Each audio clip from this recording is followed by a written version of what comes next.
It was Jean-Baptiste Lamarck that said, "No organism can escape the inevitability of death."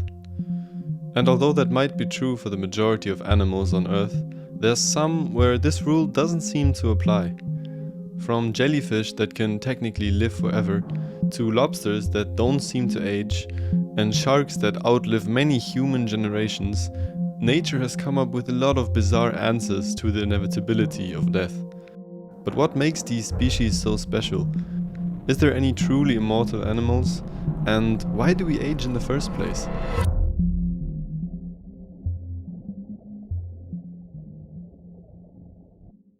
Biological aging, also known as senescence, is defined as the gradual deterioration of functional characteristics in living organisms. In humans, senescence leads to things like weaker muscles, wrinkly skin, loss of fertility, and in the end, of course, it leads to death. From an evolutionary perspective, senescence seems like a paradox. It makes us less healthy, and it increases our mortality rate the more we age. So how did it evolve in the first place? The answer is that aging did not evolve because it's beneficial, but as a side effect of something else. This idea is based on two theories of aging proposed by Peter Medawar and George Williams in the 1950s and 60s. The mutation accumulation theory and the antagonistic pleiotropy theory. The main idea is that some mutations that might be beneficial in the earlier stages of life could be damaging in the later stages. Nature, however, can't effectively select against these mutations if they affect the individual after reproduction. The primary goal of an organism is to reproduce, so until that happens, natural selection ensures the maintenance of cellular processes that are essential for survival. After they've reproduced, the force of natural selection goes down significantly, because at that point the individual has already passed on those genes. This is how mutations that have negative effects in the later stages of life can accumulate. This effect is known as the selection shadow. So aging is a phenomenon that is very difficult to avoid in the animal kingdom, but it's not really a problem because as long as the individual passes on its genes, there's not really any point for them to keep on living. But that, of course, is a reality which is famously hard for us humans to accept, which is why we spend so much money each year on research about longevity and immortality. There's some animals, however, that age at such a slow rate, with some not aging at all, that their mortality rate doesn't really increase after maturity. This is called negligible senescence, and there's a number of examples of this in the animal kingdom. The Greenland shark is one of those animals. Although their distribution range has been a topic of discussion in recent times, they are mainly found in Arctic and subarctic regions of the North Atlantic. They are also amongst the largest predatory sharks on Earth, with some individuals growing as big as great white sharks. Even though they have an estimated growth rate of only 0.5 to 1 centimeter per year, they still reach these enormous sizes because they live extraordinarily long lives. According to research, they have an estimated lifespan of 250 to 500 years, with numbers varying depending on the specific study. These sharks have an average cruising speed of 0.34 meters per second, which is about 1.2 kilometers per hour, and their maximum speed is supposedly only double that, which is still incredibly slow. Despite all of this, they are apex predators that eat fast-swimming animals like seals. And honestly, this fact still sounds so unbelievable to me, but anyways. It is believed that they catch these animals by sneaking up on them while they sleep, but it is still a topic that is highly discussed. Now, of course, their slow movement and overall low activity do play an important role, but the factors behind this species' extremely long lifespan appear to be far more complex than that. Studies conducted on Greenland sharks' metabolic activity have shown that there seems to be no significant difference between different ages. This suggests that their metabolic activity does not seem to decrease over time, which plays a key role in how they get so old. They also have specialized DNA repair genes, which fixes one of the main problems with old age, which is damage to genetic material. This also contributes to their long lifespans. In other words, Greenland sharks show strong signs of negligible senescence. But after an extremely long life, natural death likely occurs due to a combination of factors rather than typical aging decline. In essence though, Greenland sharks maintain robust health and function for centuries. All of this makes them the longest living vertebrates on Earth, and they offer unique insights into longevity and DNA repair. Other species with negligible senescence include the ocean quahog clam with a maximum observed lifespan of 507 years, rough-eye rockfish with 205 years, or the Aldabra giant tortoise with 255 years, but there are many others, of course.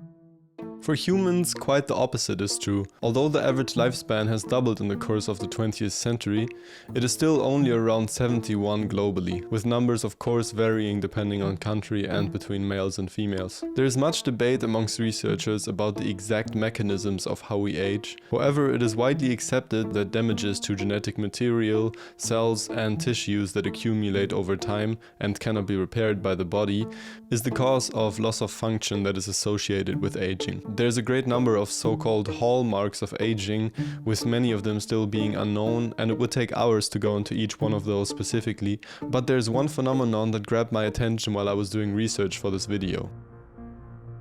Leonard Hayflick was an American anatomist. He studied the aging process for over 50 years. Before Hayflick's discovery, it was believed that vertebrate cells had an unlimited potential to replicate. This idea was largely based on studies done by Alexis Carrel. In 1912, he started an experiment with a colleague where the goal was to cultivate chicken cells for way longer than their expected lifespans. They managed to cultivate these cells for 34 years, with the expected lifespan being 5 to 10 years. At the time, this was a very important discovery because it would have implied that cells can live way longer than the individual themselves, and this would have also implied that aging is not the result of processes inside the cells. Leonard Hayflick first became suspicious of Carrel's claim while working in a lab at the Wistar Institute in the 1960s. He observed that one of his human cell cultures had developed an unusual appearance, and that cell division had slowed. He then checked his research notebook and was surprised to find that the cells had shown these signs after approximately their 40th doubling, while younger cultures never exhibited the same problems. He then conducted his own experiments and was able to disprove Carrel's claim and establish the Hayflick limit as a credible biological theory. To this day, Carrel's experiments could not be replicated, and they were likely caused by an error in the experimental process. Hayflick's experiments, however, were successfully repeated many times. The Hayflick limit is defined as the number of times a normal human cell population divides before entering the senescence phase, meaning that the cell replication slows down before stopping altogether. In human cells, this seems to be after approximately 40 divisions. It has to do with telomere lengths in our cells. Telomeres are regions of repetitive DNA at the end of our chromosomes. During replication of the chromosome, small segments of DNA within each telomere are unable to be copied and therefore lost.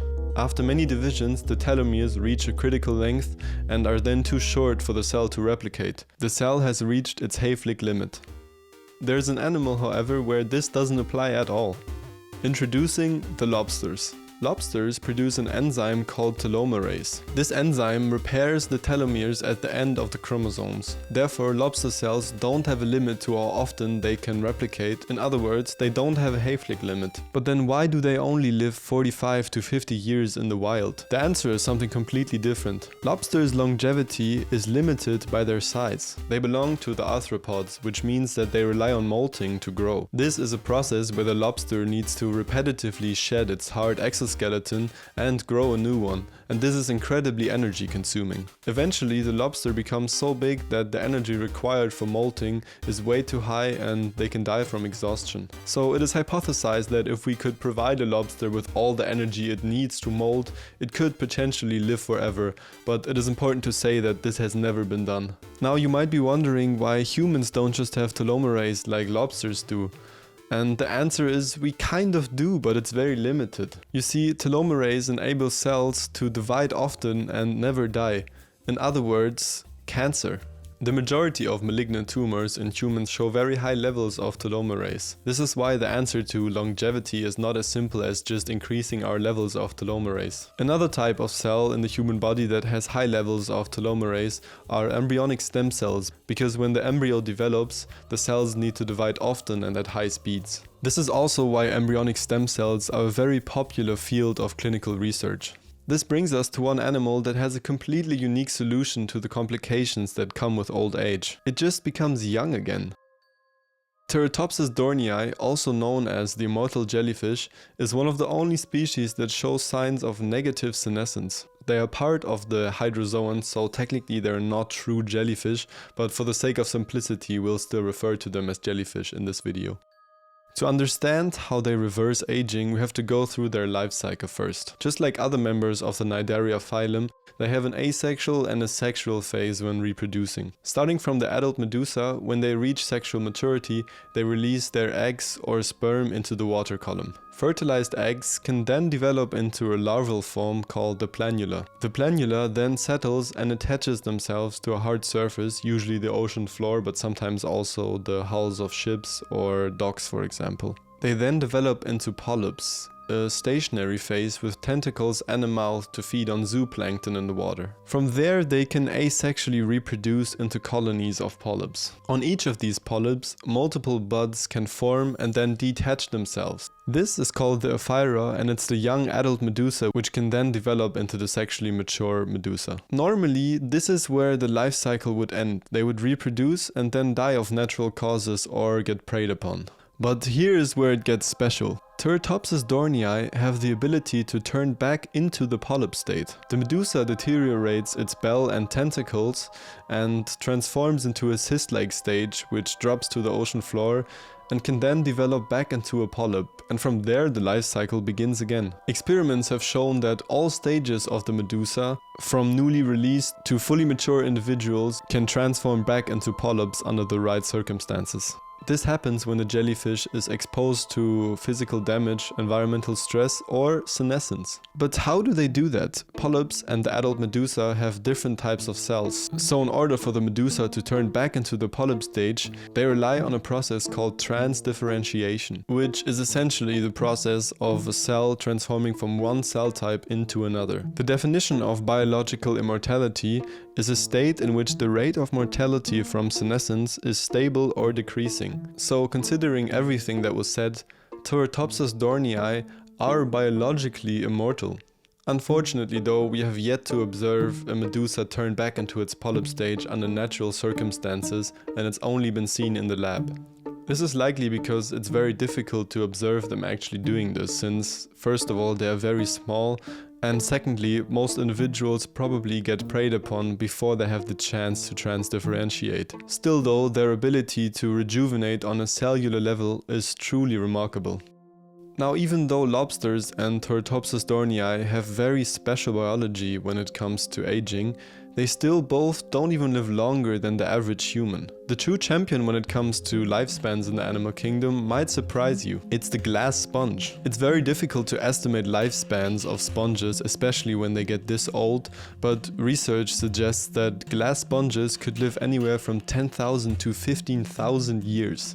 Not only that, but they can also thrive in harsh environments like polar regions. They withstand near freezing temperatures and extreme water pressure in up to 5,000 meters below the surface. So glass sponges are truly masters of survival. There are several reasons for why they grow so old. Firstly, they grow at incredibly slow rates, often just a few millimeters per year. Slow growth means that they use less energy and there's less wear on the cells. Secondly, they have very few to no natural predators because of their glass-like structure and the harsh environments that they live in.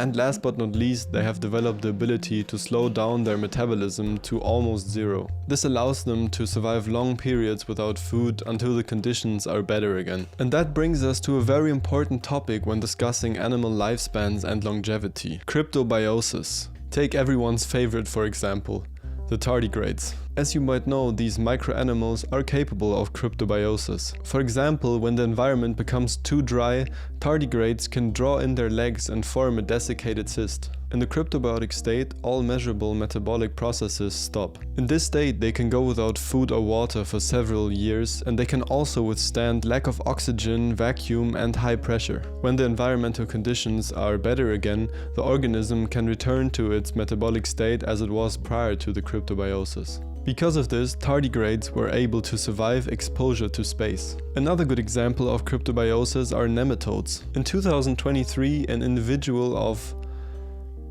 Panagrolaemus colimensis was revived after 46,000 years in Siberian permafrost. And this is where we run into a problem of definition. If the definition of lifespan does not exclude time spent in metabolically inactive states, then many organisms may be said to have lifespans that are millions of years, and this nematode would be more than 46,000 years old. And that does feel kind of wrong, doesn't it? But is cryptobiosis a dormant state of being alive? Or is it more of a death-like state that is reversible? Although there is no clear answer to this, I think this proves how moldable our definition of being alive is. Cryptobiosis challenges our binary beliefs of life and death. We often talk about life like it's this special characteristic that fundamentally separates us from things that are not alive. But cryptobiosis does not seem to fit neatly into any of these categories. It's not exactly death, but also not exactly life. If anything, all these organisms we just talked about show us how little we actually know about lifespans and true immortality. And although some of these animals may be called biologically mortal and under the right circumstances might be immortal, we humans are still a long way of being able to harness this power and become immortal ourselves. Humanity's obsession with longevity and potential immortality will probably never end until we either reach our goal or die while trying. But for now we just have to accept that we are no immortal jellyfish, and that is a reality that we have to live and die with.